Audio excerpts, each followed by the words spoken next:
In November 1944, Japan jumped the shark. In case someone doesn't know what that means, without going into detail, it refers to doing something so ridiculously over the top and ludicrously ill-planned to regain lost relevance that it's actually comical.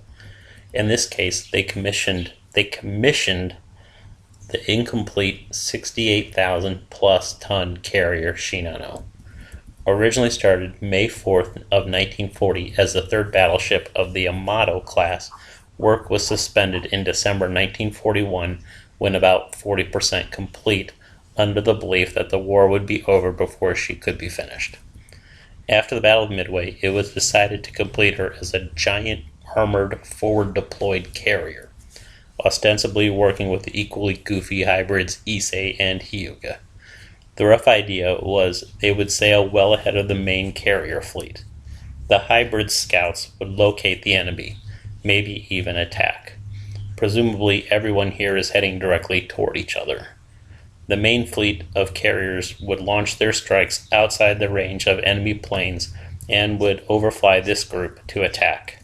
Meanwhile, the heavily armored forward force could absorb any counterstrikes, keeping the regular carriers safe.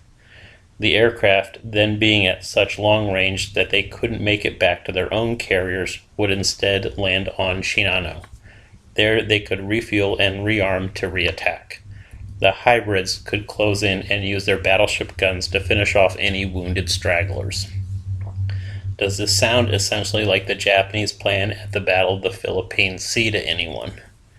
Keeping this in mind, she had to be heavily armored, an armored flight deck being necessary to operate aircraft even after being bombed.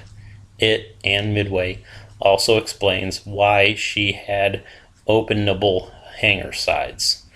Any explosion in the hangar, she had only one, could be vented outward rather than up or down.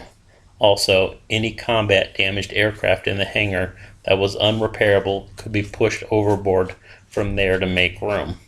As with Taiho, the armored deck also explains why she only had 2 elevators. Fortunately, she had been planned as a battleship, so armor was already kind of there.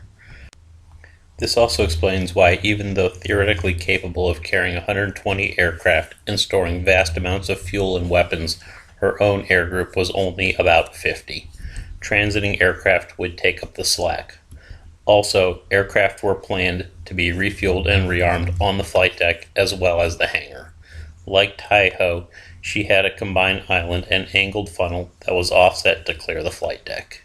Of course, by the time she was commissioned on November 19, 1944, that plan was long gone. By that point, carrier-qualified pilots were few and far between.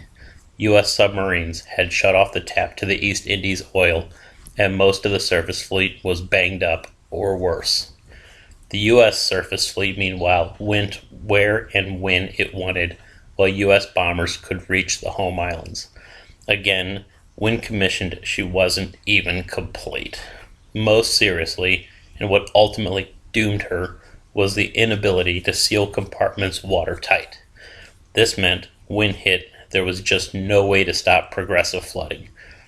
They could slow it down, but that was all. In retrospect, they should have finished her as a tanker, preferably 2 years earlier. Even a lot of the other ships that survived ended up doing transport duty after Leyte. Yeah, she still would have been sunk eventually, but at least that way they would have gotten something for all the time and material they put into her. Even one round trip carrying a single leader would have been more productive. And then they sent this mismanaged dumpster fire from one port to another, knowing she wasn't watertight. And what was the plan? Even if they did manage to finish her, they still had the problems of no pilots and no fuel. It's like they wanted her sunk rather than captured, which is what happened a mere 10 days after she was commissioned. I've done it before, but one last time, I would like to thank the Japanese Navy for their contribution to the U.S. war effort. Main armament was 8 twin 127mm 45 caliber dual-purpose guns. These were fitted on sponsons at the hangar level with a pair of mounts at each quadrant of the ship. She also had 12 28-cell 120mm anti-aircraft barrage rocket launchers. Armor was good, of course. The flight deck had a combined 95mm between the two lifts, which was to say over the hangar. The lifts had 50mm. The ends of the flight deck beyond the elevators had 80mm. The funnel uptakes had 38mm. The hangar sides were not armored. The hangar was superstructure built on top of the hull. The belt armor on the main hull was a combined 175mm and stretched from where turret 1 would have been to where turret 3 would have been. 340mm bulkheads formed the ends of the armored box. The armored deck sat higher than the belt armor and was 190mm over the magazines, thinning to 100mm over the machinery. The outer side of the armored deck sloped downward to meet the belt armor and increased to 230mm. The magazines themselves had 180mm on the sides and 70mm on the ends and tops. The avgaff tanks were surrounded by 180mm and were topped with 50mm. In addition, they were covered in concrete. The TDS was 8 meters wide with 3 layers and had a holding wall behind it that was 230mm at the top, thinning to 75mm near the bottom. In all, she had more weight and armor than an Unryo-class carrier weighed in total. Of course, all this was irrelevant since they didn't make the compartments watertight. Propulsion was provided by 12 boilers venting to the island funnel.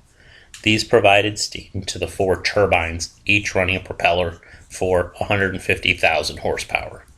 Maximum speed was, well, we'll never know, because she was sent out and sailed right past a submarine without getting her watertight hatches before she could run trials.